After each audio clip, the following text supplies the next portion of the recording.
Question is the House do now adjourn. I call the member for Holt. Thank you, Madam Deputy Speaker. I rise tonight to comment on a pretty profound and provocative program on this evening's Four Corners entitled There's No 3G in Heaven, which coincided with World Suicide, well, the telecasting of it coincides with World Suicide Prevention Day, that's today.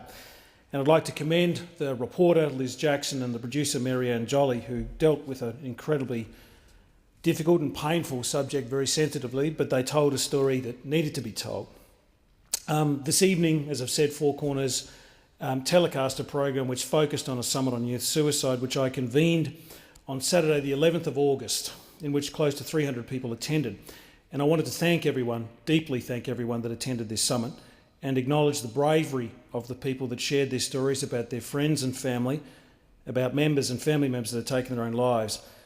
I know how incredibly difficult it was for each of these people to share their story, and because they shared their incredibly powerful and extremely emotional stories, we as a community are in a better position to address this issue. I'm extremely proud also of how we came together as a community to talk about these stories and to share these stories for the common good, but also to protect our most precious assets, in my view, in our community, which are our kids. I wanted to point out that every person that attended the summit and had been affected by youth suicide, that they need to know that they no longer have to shoulder the burden of coming to terms with the tragedies themselves. It's up to us, it's up to the community, and it's up to community leaders to accept responsibility for what has occurred and to ensure appropriate action is taken to prevent further tragedies from occurring. As I've said before, the loss of one life is one life too many.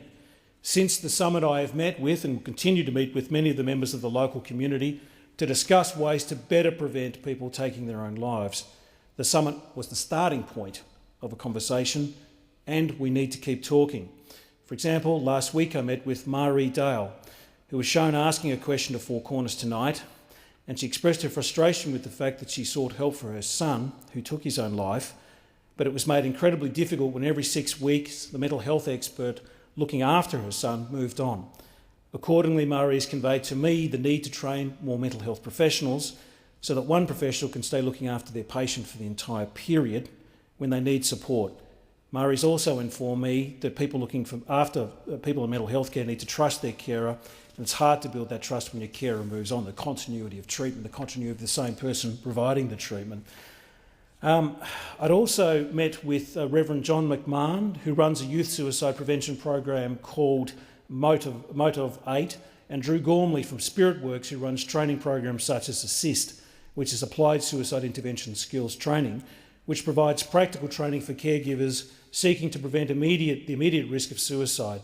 Both Drew and John must be commended for their efforts to take action locally. As the Four Corners program clearly showed, there's much work for us to do in delivering sufficient mental health services to the Australian community. But I wanted to acknowledge two people specifically, Professor Patrick McGorry, Australian of the Year in 2010, and Executive Director of Origin Health, Joe Robinson, who works for both Headspace and Origin Youth Health. Both Patrick and Joe are doing tremendous work to raise awareness, and both of them made substantial contributions at the forum that was being conducted. I'm looking forward to working with Patrick and Joe in the future to ensure that the rollout of Headspace Centres for Young People continues and other suicide prevention programs. I also like to mention briefly a person that wasn't on the program, Danny Rothwell. Danny was one of the young people that first raised the enormity of the issue with me. She had lost friends to suicide and asked that I specifically raise that. She was one of the driving, moving forces that led me to convene this forum. I'd also like to, and time is running pretty short, commend the people that were actually on the program that spoke from their heart about their loss. There was Dee McIntyre and Carol Menzies. There was Jessica Cummings and Tom Hartland, and these two young people created a Facebook page called Coming Together to Prevent Youth Suicide Facebook page.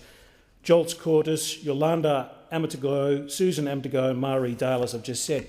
Can I finish in the words of Dee McIntyre, who had lost Paige? She was the first person that was featured on the program. It's a really hard thing to deal with a family as a parent, hard to deal with. It's a really hard thing to deal with as a family and as a parent. You want your privacy. You do need your privacy when it first happens, but I really think we need to look at the bigger picture And we need to get a message across to society and to kids that this is a huge problem, because it is. And I want to talk about it so it's out there and that people are aware that it's happening and it could be their kids that it's going to happen to. I'd like to commend Dee and all the people that participated in the summit. This is something we must stop. We must do whatever it takes to stop this thing from happening. Thank you. I thank the member.